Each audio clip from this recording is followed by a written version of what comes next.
Hello everyone, and welcome to Vale's second quarter 2025 conference call. First, I would like to take a moment to remind you of our strategic direction as defined by our Vale 2030 vision. We're building a leading mining platform with the right portfolio of assets, as we leverage our unique endowment to deliver accretive growth opportunities in both copper and iron ore. We are also highly focused on continuing to gain competitiveness across all commodities, and this quarter's performance only reinforces that we are on the right track to achieve our stated goals. Another key element of our strategy is the increased focus on talent development and leadership. To that end, I'm very happy to have a world-class executive committee team fully in place now, with the recent arrivals of Sam Merapi as our General Counsel and Grazi Parenti as our VP of Sustainability. Both professionals bring enormous experience and expertise and will certainly help us to deliver on our long-term strategy. Now let's move on to the highlights of this quarter. On safety, we are pleased to see clear progress towards creating an accident-free work environment across all of our operations. Our safety indicators for the first half of 2025 have clearly improved compared to last year, as represented by a 55% reduction in the high potential recordable injuries indicator, and we continue to lead our peers in TRIFR. These results are reassuring and confirm that we are on the right path to becoming the safest mining company in the world. This quarter was also marked by another solid operational performance across all business segments. This shows that our focus on operational excellence and on building a superior portfolio are paying off, putting us on track to meet all of our guidances for the year. Iron ore production reached 84 million tons this quarter, 4% higher year-on-year, and our highest second quarter output since 2018. Growth was mainly driven by the ramp-up of new assets, such as Capanema, along with a strong and consistent performance from other sites. S11D, for example, hit another production record this quarter. We remain committed to increasing the flexibility of our product portfolio, which allows us to respond more effectively to market conditions and capture greater value through our commercial strategy. In our energy transition metals business, we continue to make solid progress. Nickel production rose 44% year-on-year, driven by productivity initiatives and the successful ramp-up of the Voisey's Bay underground mine. I'm also happy to announce that we have started on Sapuma's second furnace commissioning. The furnace, when fully ramped up, will contribute with 12 to 15 kilotons of nickel production and will be very cost competitive. Copper production also performed strongly, increasing 18% compared to the same period last year, our best second quarter since 2019. The strong performance at VBM highlights the great work Sean and the team are doing to unlock value from our existing assets and position the company to deliver on our long-term goals, including the highly promising copper growth. Early in the year, we launched the new Carajás program with the vision to accelerate the development of essential projects in one of the most attractive mineral deposits globally. Since then, the team has been working on several fronts to advance those projects, including increasing the exploration spend to better understand the endowment in the region, with very promising results to date. The first important milestone for the new Carajás program was the preliminary license for Bacaba, granted in June. Bacaba will extend the life of our Sossego plant with 50 kilotons a year and a very competitive capital intensity of $5.4 thousand per ton, a clear demonstration of the potential value creation we have in the region. As we advance on our growth story, one thing remains clear. being a performance-driven company is at the core of our strategy. Our efficiency program, driven by innovation and technology, is enabling us to consistently reduce costs at a time when much of the industry is struggling to contain inflation. This was the fourth consecutive quarter of year-on-year reduction in our C1 cash cost, putting us on track to meet our 2025 guidance of $20.5 to $22 per ton. Becoming more competitive and efficient is a top priority for our team, and we will continue to pursue this objective as a key element of our strategy and cultural evolution. Finally, talking about the third pillar of our vision, which is on becoming a trusted partner for society. Vale recently published its first sustainability-related financial information report, being the first company in Brazil and the first major mining company globally to do so. The report outlines climate-related risks, making clear how Vale is managing those, while identifying key opportunities for the company, such as the steel industry decarbonization and the increasing need for critical metals like copper and nickel. I encourage you all to explore this report, which reflects our commitment to leading the industry in transparency and sustainable mining initiatives. I will now pass the floor to Marcelo Bacci to discuss our financial performance. I will be back for closing remarks before the Q&A. Marcelo, please go ahead. Thanks, Gustavo, and good morning, everyone. Our pro forma EBITDA reached $3.4 billion in the second quarter of 25, improving 7% quarter-on-quarter, but down 14% year-on-year, driven by the 13% decline in iron ore reference prices.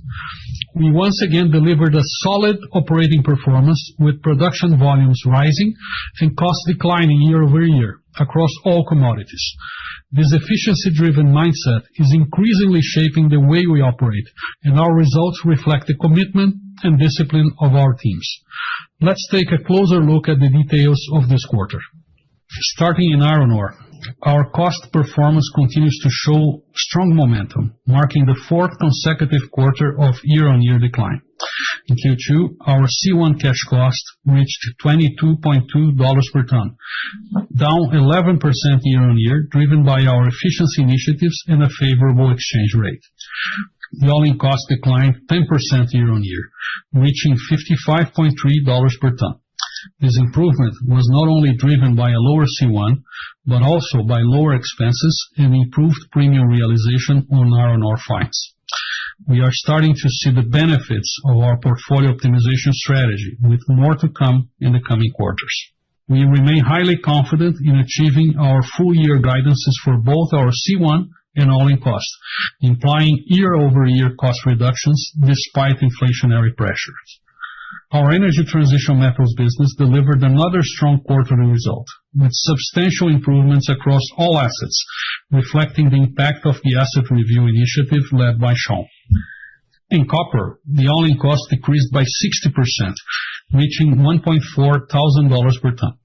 This reduction was driven by strong performance at both Salobo and Sossego, along with higher byproduct revenues benefiting from higher gold prices. The lower-than-expected costs in the first half of the year, combined with a more favorable outlook for byproduct revenues, allow us to revise down our 2025 all-in cost guidance for copper. We now expect a range of $1,500 to $2,000 per ton, which, considering everything else constant, would imply a $300 million EBITDA improvement for the year. In nickel, the all-in cost decreased by 30% year-on-year, as a result of robust operating improvements in Sudbury and Voisey's Bay, with the ramp-up of the underground mines, as well as higher revenues from byproducts. Now moving on to cash generation. Recurring free cash flow reached $1 billion in Q2, $500 million higher than in Q1, driven by a higher pro forma EBITDA and a lower working capital variation. Our CapEx continues to trend downward, reflecting gains from our efficiency program and the completion of key projects like VBME and Capanema. We remain confident in delivering the $5.9 billion CapEx guidance for the year. Additionally, yesterday our board of directors approved a distribution of $1.4 billion in interest on capital to be paid in September, in line with our dividend policy, reinforcing our continued commitment to return value to shareholders. As you can see on this slide, our recurring free cash flow enabled a reduction in our expanded net debt, which ended the quarter at $17.4 billion. Our target range for expanded net debt remains between $10 and $20 billion. We expect to gradually move back towards the midpoint of that range in the coming quarters, supported by strong cash flow generation in the second half of the year and the positive impact of the Aliança Energia deal, which we expect to close in Q3. To conclude, I would like to reinforce our continued disciplined capital allocation approach, keeping our expanded net debt within our target range, controlling CapEx, investing in accretive projects, and delivering strong shareholder returns through dividends and buybacks. As Gustavo mentioned earlier, we also remain firmly committed to our efficiency program, ensuring we become an even more competitive company. With that, I would like to pass the floor back to Gustavo for the key takeaways. Thanks, Marcelo. Before we open up for the Q&A session, I would like to highlight the key takeaways from today's call. Safety and sustainability are core values, and we are committed to continuously improve our performance, while also increasing transparency and keeping an open dialogue with all of our stakeholders. We continue to consistently advance on our operational excellence efforts, which are enabling us to reach record production levels across all of our businesses. Competitiveness and efficiency remain a top priority, as the resulting all-in cost reductions will make us more resilient to generate value through the cycle. Carajás is one of the best copper provinces globally. Through our new Carajás program, we are accelerating copper growth by developing accretive projects in the region, such as Bacaba, creating long-term value for our shareholders. And finally, our disciplined capital allocation approach will continue to ensure health, shareholder remuneration, and value creation for all of our stakeholders. Now let's move on to the Q&A session. Thank you. We are going to start the question and answer section of the call. If you have a question, please click on the raise hand button. If your question has already been answered, you can leave the queue by clicking on the lower hand button. Please ask your question in English and limit your questions to 2 at a time. Our first question comes from Marcio Farid with Goldman Sachs. You can open your microphone. Thank you. Good morning, everyone. Thanks for the opportunity. Maybe my first question to Rogério, please. Rogério, when you look at the production report, it was very clear that Vale's commercial and product strategy was very adapted to the environment. So we saw big swings in terms of product delivery, right? IOCJ was basically cutting half, low grade basically doubled, pellets was quite down a bit, in line with the guidance. So trying to understand, how you're thinking about product mix going forward when you consider where premiums are, that Simandou is probably ramping up high grade ore into next year, and obviously considering Vale's asset base in Brazil and also the blending facilities as well, please. And secondly, my second question to Sean on the base metal side. Nickel was quite robust, obviously from low levels, but even adjusting for non-recurring items was very strong, and EBITDA basically increased 4 times, right? So just wondering, if it's a new recurring level, can we expect more cost savings and more profitability improvement, both on nickel and copper as well, generally speaking? Thank you.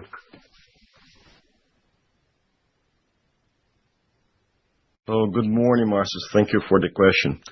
On the product portfolio, I think what I would like to reinforce is that we are focusing on value, as we said last time, and more broadly optimizing total contribution, considering premiums, costs, volume. So it's a complete understanding of where we can generate value. We keep working on building flexibility in our supply chain. we are looking to adjust product offering dynamically, as you just mentioned, as market changes, as premium changes, as steel margin changes, we need to adjust our portfolio. And in order to enhance this flexibility, we are seeking to increase our concentration capacity and blending capacity, not only in China, but also outside China.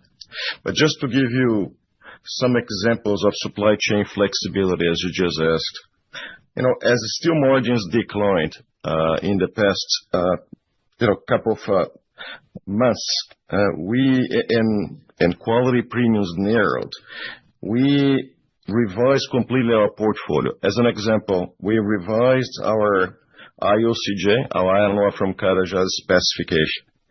We introduced, as I just mentioned last time, a mid-grade Carajás ore. We increased our concentration of high silica ores. So all this with a goal of not only adjusting the products to the market, but also of simplifying our mining operations, improving this way the conversion of resources. This also helps us to decrease costs, increase production, decrease the number of products. So it is a total optimization of the system. And so that today we just tendered new projects of Carajás and new products of mid-grade very successfully. I think you may be able to see this impact, which has been quite positive. For example, if you look into BRBF premiums versus the premiums on an index 62, we have had a tremendous change and a tremendous increase in the premiums on BRBF. The premiums on concentrates also increased, especially on the spot market in China.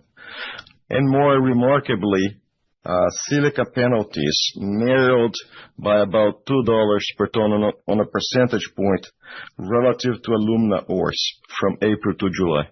These all are very significant improvements in price realization.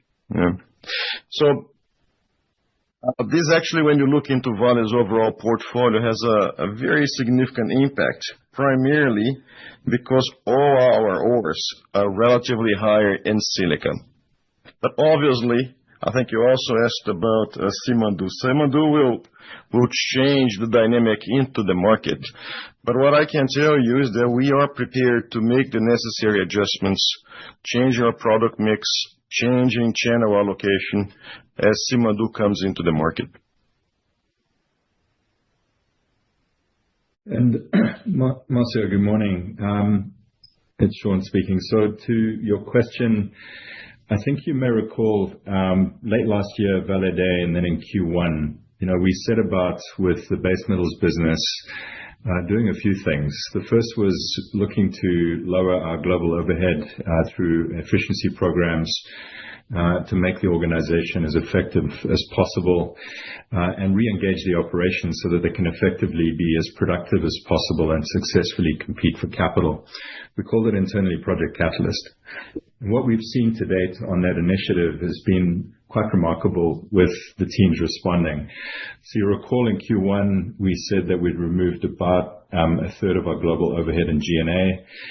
We've actually gone beyond that. I think at the time in Q1, it was about a $285 million cash flow improvements on our internal budgets from last year. We're looking now at about $340 million, and I see more opportunity. And I think what you see in this quarter is the first with the lag between what appears in our actual accounts and then the timing on cost of goods sold. You're seeing the flow through. So our latest numbers now in our forecast, we're banking about $340 million of cash improvements, where more than half of that is in OPEX, the rest in CAPEX. To your point, nickel, out of necessity, just given the point in the cycle, I think we're seeing is a disproportionate amount of those savings. And we're also seeing a large impact from fixed cost dilution and also the benefit of polymetallics. So just a few things to consider. I think we're on track for certainly on the copper side, the best performance we've seen in certainly at Salobo and at Sossego. with the productivity improvements, the unit cost improvements alone, we're seeing nearly a 40% improvement with the work that Vinicius and his team is doing. So despite the copper price environment and gold price environment being very supportive, those efficiency and programs are driving. So you're seeing fixed cost dilution that's occurring with increased volumes, but also low overhead. So there's that double whammy plus the benefit of the byproducts. And to put that in context for you, I think we'd mentioned this on the last call, but it's worth just reiterating it. For every $100 an ounce move in gold price, it's about $135 a ton improvements in all-in cost for copper, for example. Importantly, when you go to nickel, we're seeing a big volume effect in addition to a very large fixed cost reduction that we're just starting to reveal. Voisey's Bay, as Gustavo has mentioned, we're seeing a very successful ramp up of the underground there. Peter and his team are about 30% ahead of our internal plans and are well set to continue with the successful ramp up. And very pleasingly, because of the own feed feature that is going into Long Harbour, we've actually seen the team for the first time in the history of their operation actually achieve nameplate of that operation in May. And we look forward to seeing those teams continue to deliver the throughputs, particularly driven through own feed, which has cash flow benefits for our business. Sudbury, we've seen significant improvements, not just in overhead reductions, but throughput. You'll see that Totten, for example, it's the highest ore hoist that we've seen in the first half of the year there in over 6 years. And in Creighton, it's the highest metal produced month in June since nearly a decade. And Ontario itself, when you look at copper, and just to remind you, I think in these pricing environments, only about 40% of our revenue coming from that complex is actually nickel. The rest is copper, cobalt, PGMs, and that diversification is really helpful. We're seeing about 6% more copper in the first half versus the same period in the last year. And just going back to that polymetallic piece, as you consider the sustainability and a potential going forward, for every $1,000 a ton move in copper, our all-in costs move are about $460 a ton. Platinum, for every $100, it's about $55. Palladium, for every $100 an ounce, it's about $60 a ton. And gold, for every $100 an ounce, is about $25 a ton. So I'm seeing across the board performance. Onset Puma, as Gustavo mentioned, they've just started the second furnace. Even before then, Kilmer and her team are hitting second quartile improvements, and we should be on track for metal by the end of Q3 in that operation in a very competitive position. So I'm very proud of the team. I think we're on track, and I think you should expect to see continuation of us focusing on delivery of increased volumes, fixed cost dilution, reduction of fixed costs, and improvements in productivities. Next question from Rodolfo Angeli with JP Morgan.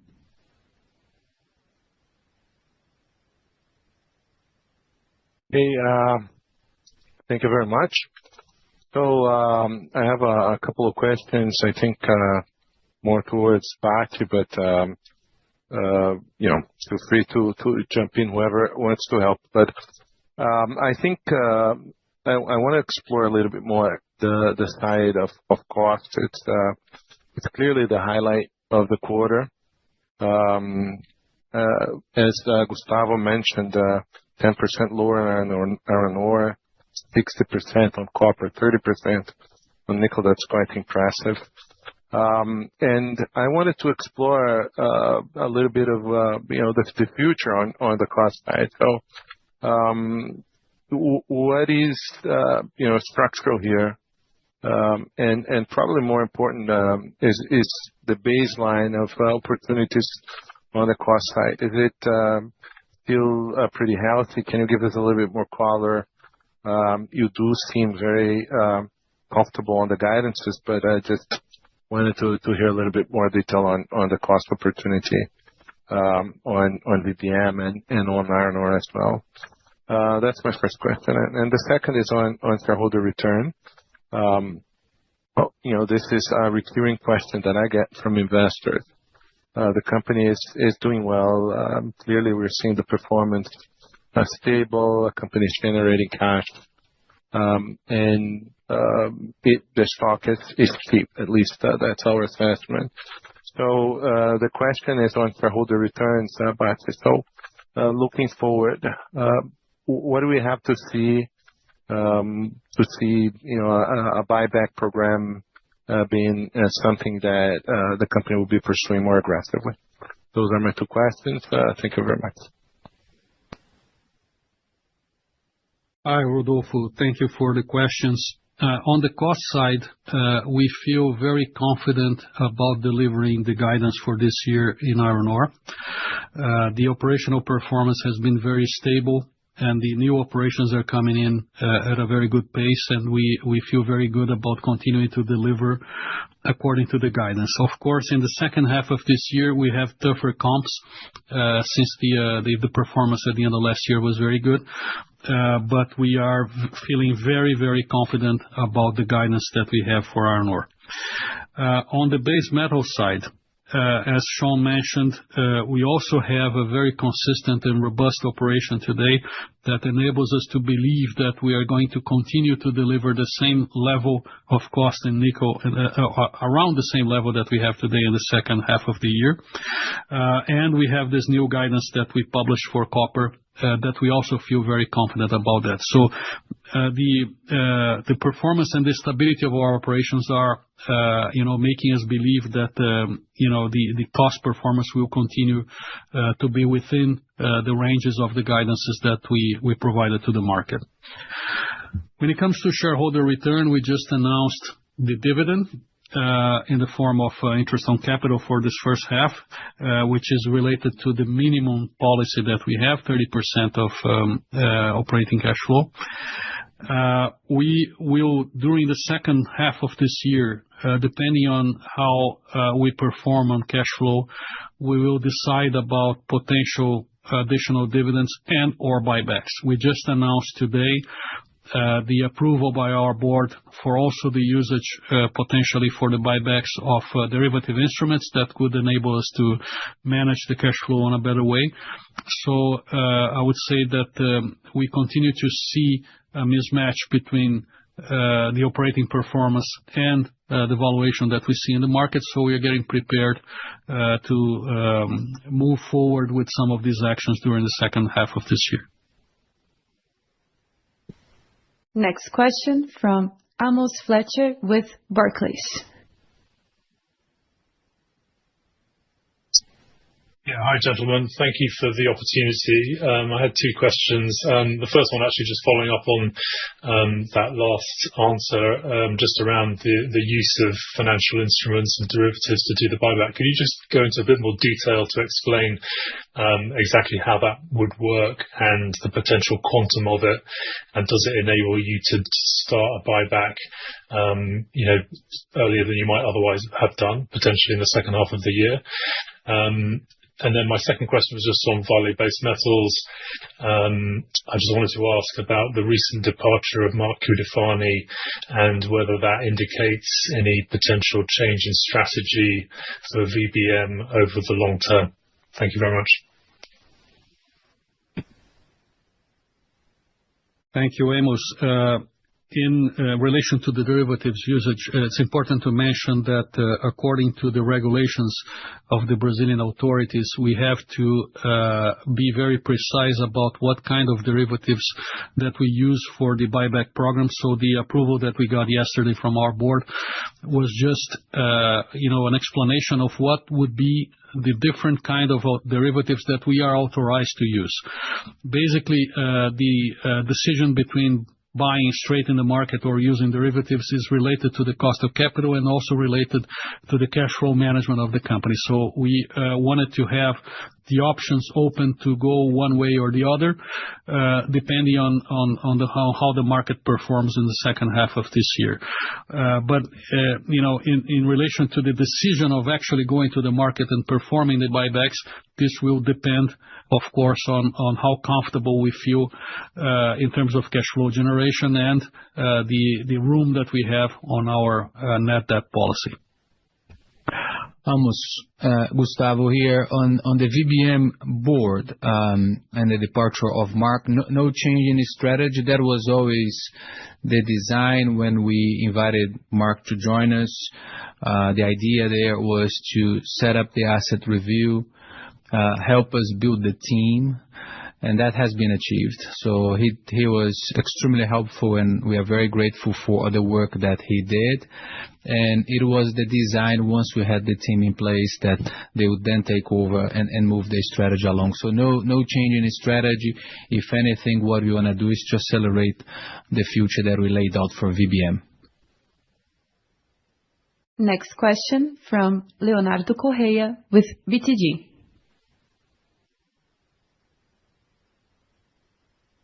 Hello, everyone. Good morning. Yeah, so a couple questions on my side. Number one, just moving back to perhaps to Rodolfo's question on the cash returns, right? Which I think is let's say the central element to Vale's investment thesis, right? I mean, there's a bit of a glass half full or half empty, right? Vale, I mean, when you look at the dividend that was announced, it's a 7% yield. So we sense this is higher than the Australian peers, right?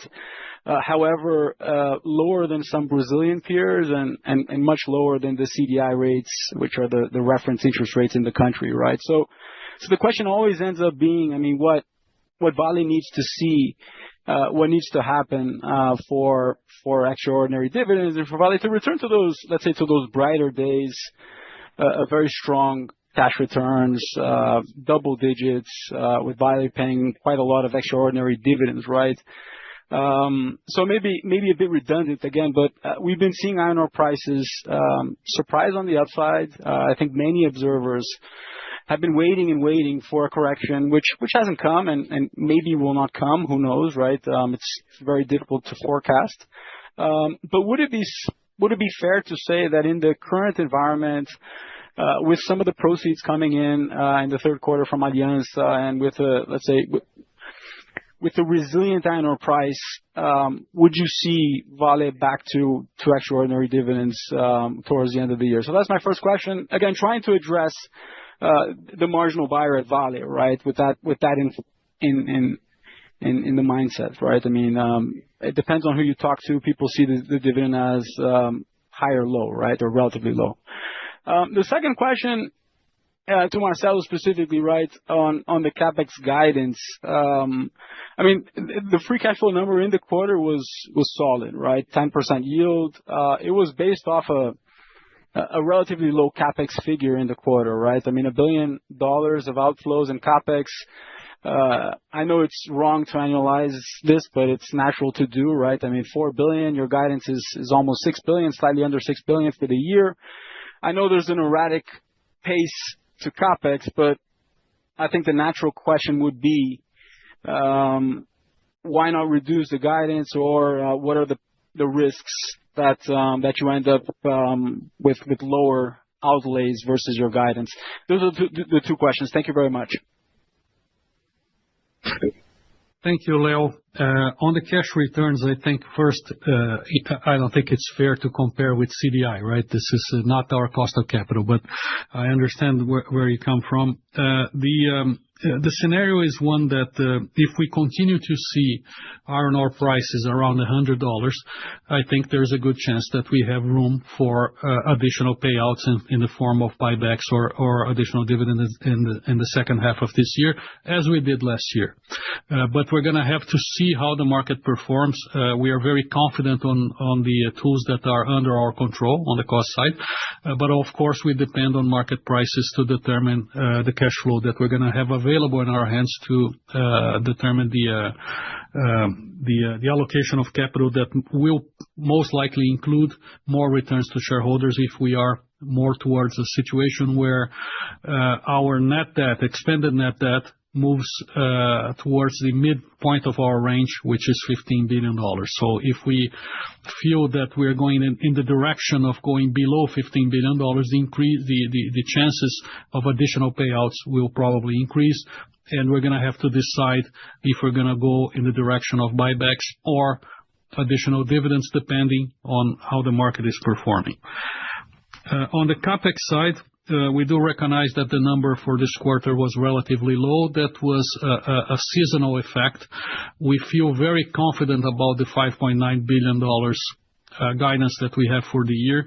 At this point, there's no indication of a change in the guidance for the year, but rather only a seasonal effect for this quarter. Next question from Daniel Sasson with Itaú BBA. Hi, everyone. Thank you so much for your time.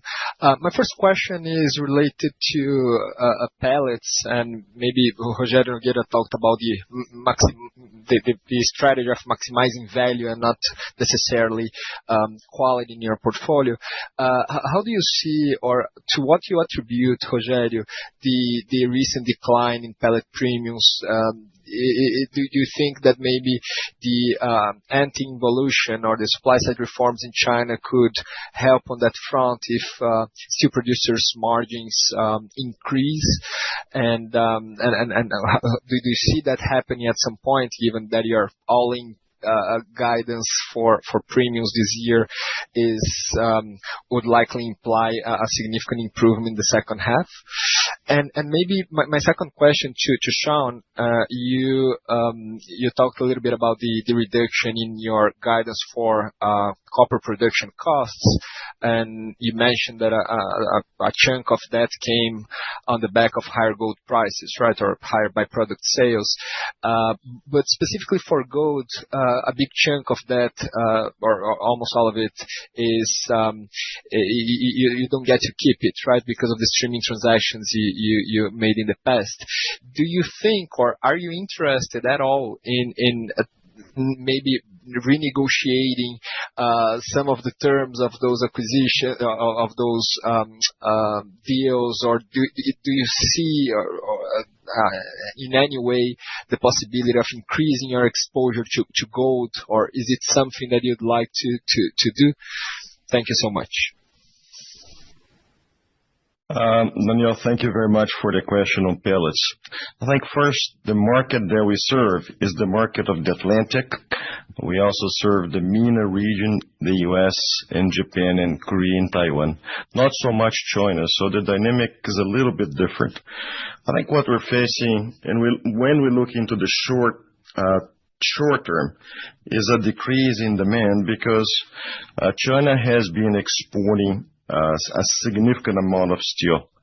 And those products are actually coming into the regions that I just mentioned, and they are reducing the necessity for higher production in these regions. Thus, with less productivity requirements, most of our clients are reducing the amount of pellets they use in their burden. So this is a lot related to the steel exports going to those regions. In addition to that, I think there is also the increase in supply from Samarco and some from LKAB. We're monitoring this situation very closely. I mean, obviously, we expect this to change, and gradually more demand will come from pellets. When you look into the medium to long term, we see a significant increase in demand. There are several electric arc furnaces being planned around the world in different geographies. Just to name a few, if you think about Europe, you may see Hogeza, ThyssenKrupp, Salzgitter, Vist, Ilva, Stegra, SSAB. If you go for the MENA region, so you go North Africa, Tosyali, Lisco, Swiss, some mills in Oman as well.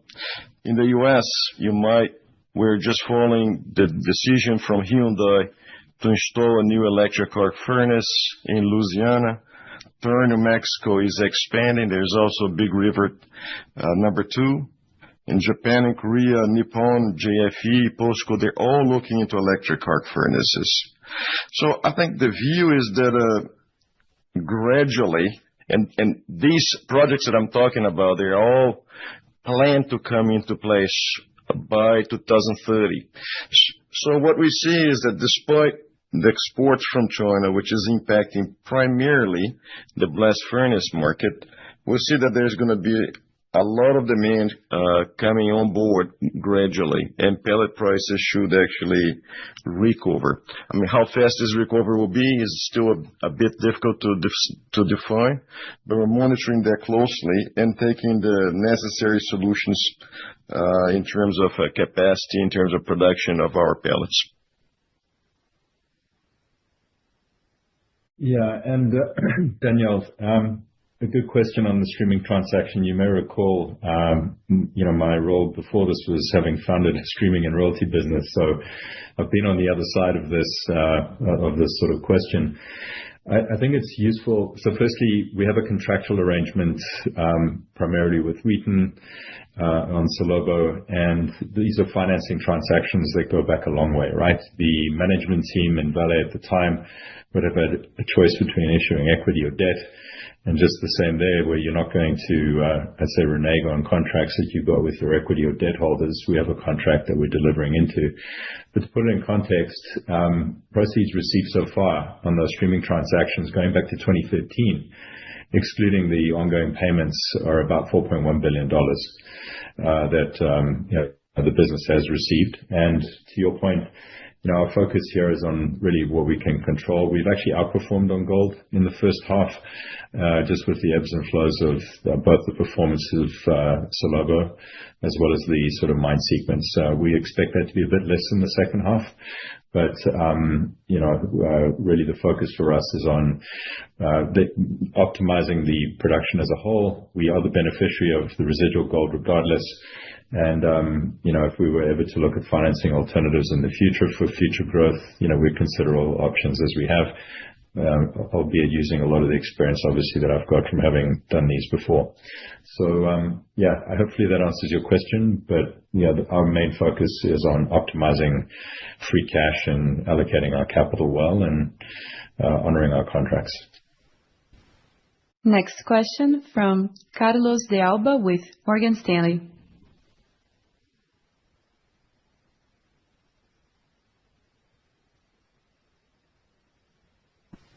Sir, you can open your microphone. Carlos de Alba? Yeah. Yes. I'm here. Sorry. Yeah. All right. Yeah. Maybe a follow-up on what we just discussed for Carlos Medeiros, maybe Rogerio. On the briquette projects that you finished, given that it's no longer there as part of the project you are working on, how does given the current market situation that Rogerio just elaborated, how are your customers accepting and buying the briquettes that you are now producing, and how's the ramp up of the project? When do you think you can achieve a stable performance and maybe optimum cost? And any comments that you can give us in terms of the margins that you could potentially achieve in these products? And then maybe for Sean, just a continuation of the last response. Sean, look, fantastic performance. Very good to see the 2025 all-in cost guidance declining as dramatic as it did.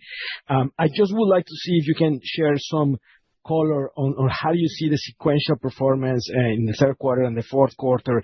The all-in cash cost is in the second quarter for 1450 is slightly lower than the new the low end of the range that you provided.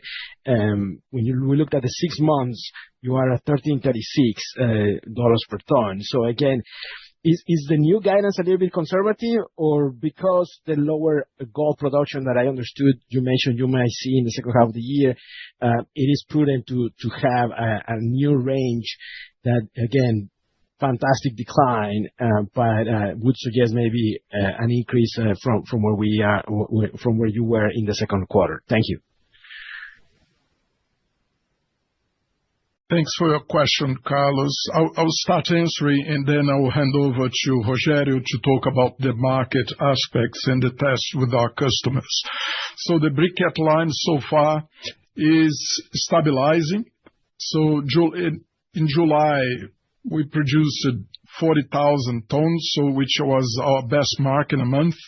We had the line down during the month of June to correct a few things that we believed were necessary. And what we see is that the line will ramp up, and also quality is improving on a daily basis. So we are confident that we are coming up with a product that will be helpful to our customers. So, Rogério, if you complement that. Thank you, Mendes. Thank you, Carlos. On the briquette side, guys, we have a lot of interest from our clients. We have a huge backlog of clients looking to test it. But let me give you the current status. We need to separate this between blast furnace briquettes and direct reduction briquettes. On the blast furnace briquettes, we have done more than 10 in the pre-industrial trials very successfully. We have completed 2 full industrial trials, one of which actually getting to 100% of briquettes in the burden mix in a smaller blast furnace, and another one achieving 50% of the burden mix with a larger blast furnace. I think what I can tell you is that the results were excellent in terms of productivity and in terms of coke rate, better than running with pellets. Right? And we're now planning for this year another 2 very large industrial trials, which is the final product validation. Direct reduction, we have run, I think we didn't have a chance to talk about this before, but we have run more than 10,000 basket tests with different clients around the globe. All basket tests have been extremely successful, most of it actually extremely successful, with very high metallization on the product, much better than actually in pellets. And we also have had very good indication of productivity. This is one of the things that we've noticed, especially in direct reduction, that the briquettes, because of its configuration, its morphology, they actually yield a much higher productivity of the shaft furnaces. We're now completing and going to larger industrial trials as well with selected clients. But upon confirmation of the results, we believe that this is going to be a real breakthrough for the industry. Yeah, Carlos, it's Sean. On your question on the second half, I know my Chief Operating Officer is online listening to this call and feeling the heat in the second half as we go into this. And I think I say that because clearly each of our operations have stepped up, and the performance you've seen to date is not isolated to just copper or nickel or just Salobo or, say, Ontario. We're seeing these opportunities across the board. I would caution that as you think about the second half, we are looking at more planned maintenance, which will impact volumes and obviously some cost in Q3. So you should think about H2 as being somewhat similar, but more back-end loaded. And I think the only other thing to frame is bear in mind, we're ramping several operations right now, and so we are factoring that into our risk assessments in the numbers we're putting out publicly. As we've just communicated, we've just started the second furnace at Onça Puma. We are still in the midst for the next, many months for expansion at the underground in Voisey's Bay. And effectively, we're expanding production in our own mines in Sudbury, in several of them. We're aiming at 5.5 million tons this year through the mill. We'll be looking to take that to 7. There's a significant amount of development and work that's going through this, so we have really factored that in. I think the last bit of context, I mentioned before that the actions we'd taken late last year and this year that we're identifying and delivering cost improvements, there is a lag between what we produce and what we sell. And so you're seeing that starting to manifest in this quarter with cost of goods sold. Our internal targets on what I mentioned earlier as Project Catalyst, where we've identified and delivered in our forecast so far about $340 million of improvement this year. We are internally continuing to push beyond those numbers, but we will only bake those into forecasts and actually communicate those later as indeed we deliver, as opposed to things that we have identified but yet have to succeed. So To summarize, you should see more of this. It should be more back-end loaded. And as you'd appreciate in this industry with this volatility, it's essential that we are as productive as we can be and as cost competitive. And that's our focus. Next question from Rafael Barcelos with Bradesco BBI. Good morning, and thanks for taking my questions. My first question is for Rogério. Rogério, it would be interesting to understand how the new volumes from Capanema and even from the Serra Sul project will change your overall commercial strategy. And my second question is really about your views on the iron ore markets. I mean, despite the fact that we are dealing with several macro uncertainties, key data points remain very solid for iron ore and steel, with steel prices and margins increasing in recent months. So just wanted to hear your thoughts on the second half for iron ore markets, particularly what you're seeing in terms of demand trends for the second half. Thank you. Thank you, Rafael. Let me start with the second one, which is the global outlook, and then I'll talk specifically about the new volumes from Capanema and Serra Sul. When you look into the world global steel market, it's still volatile, as some of you just pointed out. But we feel it's more stable after these intense rounds of tariffs negotiations. If we divide this in China and ex-China, just in China, I think you all might have seen the recent reports from the Politburo meeting suggesting mild economic incentives. And this is because in the first half of 2025, the Chinese government has achieved a GDP growth over 5%. So we don't expect a lot of change, but mild incentives. Secondly, I think they also emphasized industry capacity rationalization under the anti-involution policy, which affects steel. I think some might think this is negative for us, but quite on the contrary. What happens is the mills which are left outstanding, they were probably going to have higher margins. With higher margins, they will need more productivity, and with more productivity, they will need higher quality ores. And that actually is very positive for us in Vale specifically. More specifically, looking into the Chinese steel mill, and starting with crude steel production, one may say that according to the National Bureau of Statistics in China, crude steel production has declined by 3% year on year. But here's the caveat. When we look into pig iron production, which is the steel which is produced with iron ore, the decline has been only of 0.8%. That indicates that the bulk of the crude steel decline has come from scrap-based electric arc furnaces.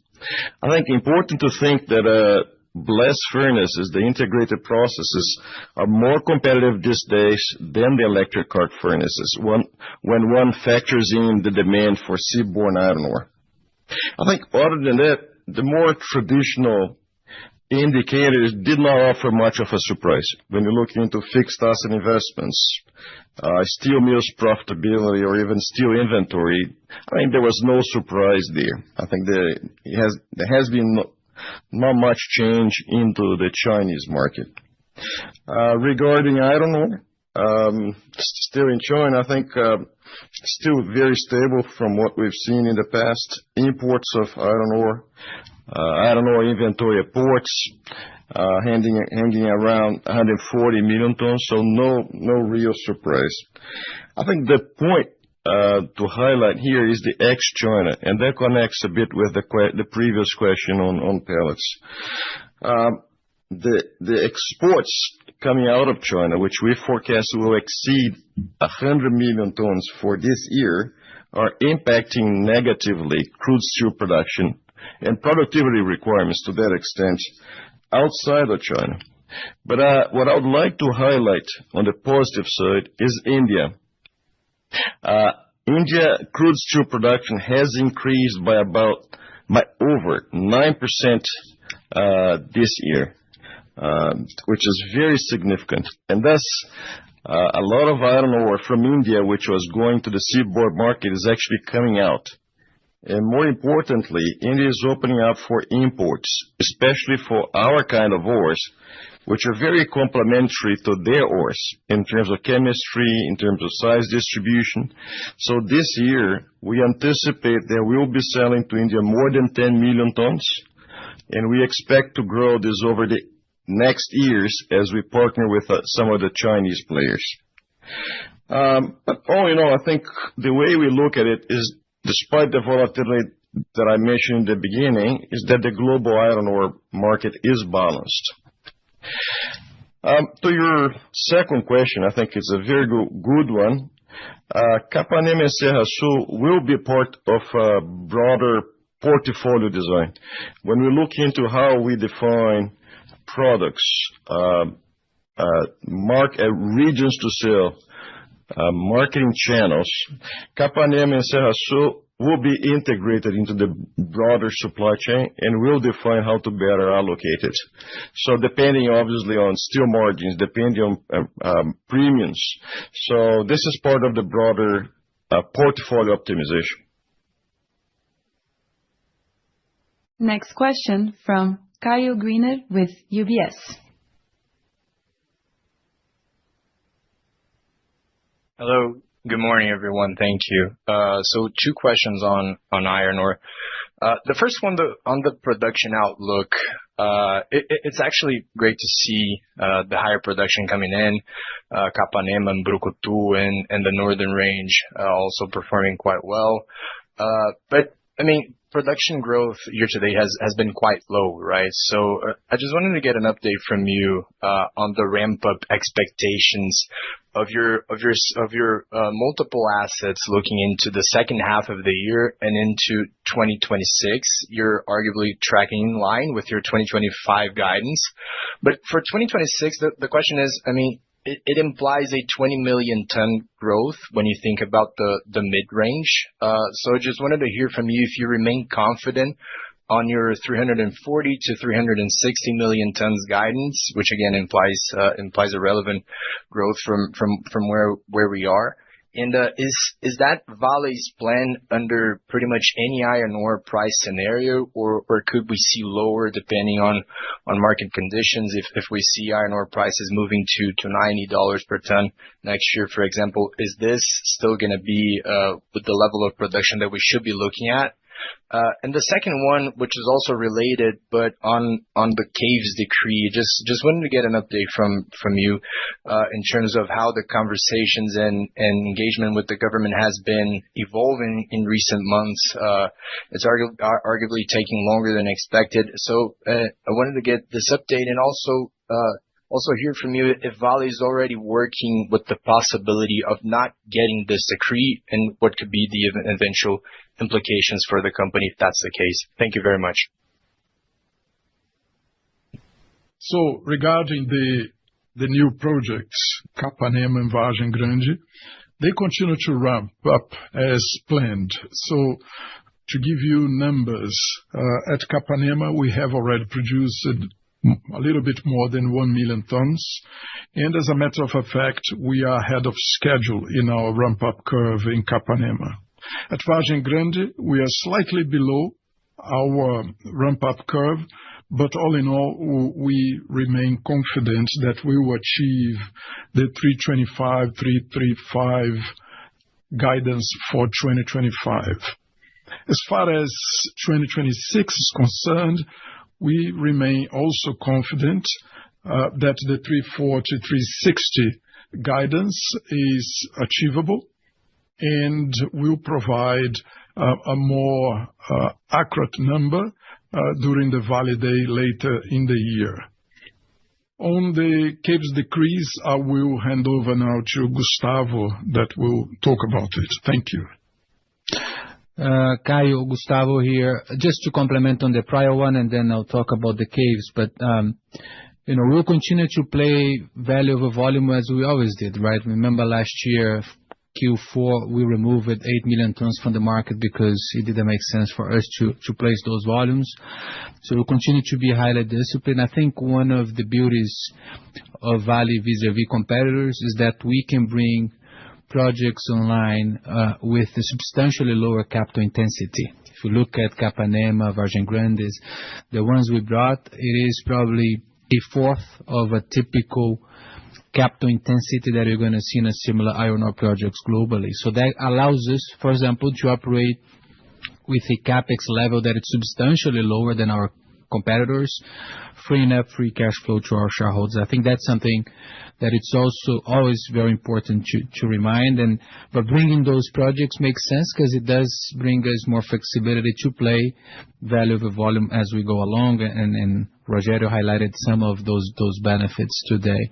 On the Caves Decree, look, we are hopeful. We'll continue to monitor. It's certainly an initiative that is led by the government. What we would like to say is that if you look in the last couple of years, we've taken a lot of actions internally to improve the way we process the license, the way we prepare ourselves for the licensing process in terms of anticipating some of those issues. We also work very closely with the environmental bodies at the state and federal levels. And if you look at the status today, is that the licensing process for Vale projects have improved vis-a-vis where we were 2 years ago. And you're seeing this as part of the operational stability of the company. We think we can improve even further by modernizing the Caves Decree, and that's what we are working and hopeful that we can have as an outcome. To your question on are we prepared for a new Caves Decree scenario? Yes, the team and ourselves, we continue to work under any scenario, even under a new Caves Decree scenario. We will make sure that we deliver on our long-term targets, and we're developing alternatives plans as we go along to make sure we have a very resilient master plan and production plan. Next question from Caio Ribeiro with Bank of America. Hello, everyone. Thanks for the opportunity. So my first question is on copper. It's pretty clear that the company is focused on extracting growth from projects in Brazil like Bacaba, Paulo Afonso, and Cristalino, among others. And these they tend to be smaller deposits, especially in comparison to Rio in Indonesia, right? So I just wanted to see if you could provide some color as to what drives that preference to develop several relatively smaller deposits as opposed to focusing on one larger project like Rio in Indonesia and possibly even under a JV structure, right, to mitigate the execution risk of developing a larger project similar to what other miners have been doing.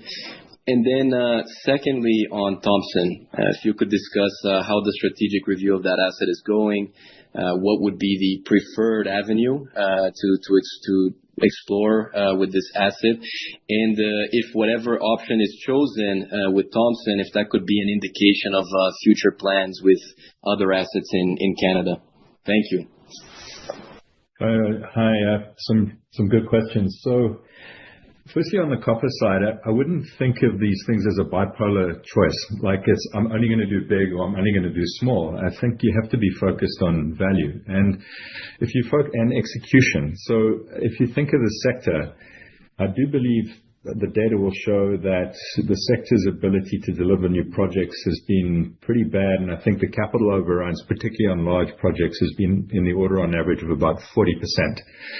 And so when we look at our best way to unlock copper growth and create value, we heard from Gustavo earlier on the capital intensity of Bacaba. It's quite clear that, we've got regional presence we've had for decades there. We have infrastructure, we've got know-how, we've got capability. So I think about risk as much as anything on our ability to deliver into that and what can we do by ways of returns.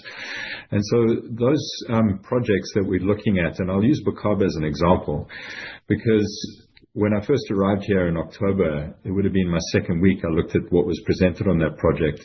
And it was a very different construct at that time with nearly double the capital intensity to what we've been able to do through working through that. And we're seeing lots of opportunities. We look at Nueva Carajás and we look at Para as a whole to look at these things in a way which is, are we best placed on some of these to build them ourselves? Are we, like we've done elsewhere with Ero Copper, better placed to partner, or are we better placed to perhaps contract mine? And I guess my point is we have to look at this as both miners and investors to find the best path forward. We've just finished our life of business planning. We're going to evolve that. We're seeing opportunities to significantly improve, I think, the risk profile and the economics, and that's something we'll talk about more at Vale Day. So stay tuned. But I do think you shouldn't underestimate both the capital intensity, the risk, and the value potential of that district in there, and that's the reason we're focusing on that. I mentioned earlier in the year we initiated that strategic review, and one of the possibilities is exactly what you said. It could be some sort of joint venture from a risk and reward basis. It would be inappropriate or premature to sort of foreshadow where we're going to get to, and we will certainly communicate where we've got to with that review, which is in an advanced stage now in the back half of this year. But just to remind us of what we're talking about, 300,000 to 400,000 tons of copper, over 400,000 ounces of gold, first half of the cost curve, give or take $5 billion or so, and, nearly half a century of life. You don't get off assets like that every day. Obviously, there's a lot of work to do, and, we'll communicate that at the right time. We have not built that into the guidance or in the projections that we shared at Vale Day, but it's clearly an intrinsically valuable asset. So just to summarize, we can walk and chew gum. We are looking at these things as investors and portfolio managers as much as we are as miners. And I think the themes that you've drawn out are very consistent with how we're trying to grow copper, not just in Para, but in general. On Thompson, we at around a similar time initiated that review. It's at an advanced stage. We are still looking at multiple futures in there, and we'll look to communicate where we get to in that, because it would be inappropriate commercially to update you at this stage. But we should be able to update you in the next quarter. That's progressing well. I just want to pay tribute to my GM and the teams there who've had to deal with devastating wildfires in the province and have done a remarkable job of safety leadership and keeping both employees and communities safe. But that's well advanced and is on track. And I think you shouldn't read across necessarily any one action from a portfolio optimization point of view, whether it's Thompson or others. Recall Thompson has a huge endowment. It's one of the assets that is not polymetallic. We're looking to optimize our portfolio and our capital allocation, and we're continuing to look beyond these to see what are the right things to do with our projects portfolio, our exploration portfolio, and our assets before. Our focus now is on optimizing each asset in the portfolio. This concludes today's question and answer session. Vale's conference is now concluded. We thank you for your participation and wish you a nice day.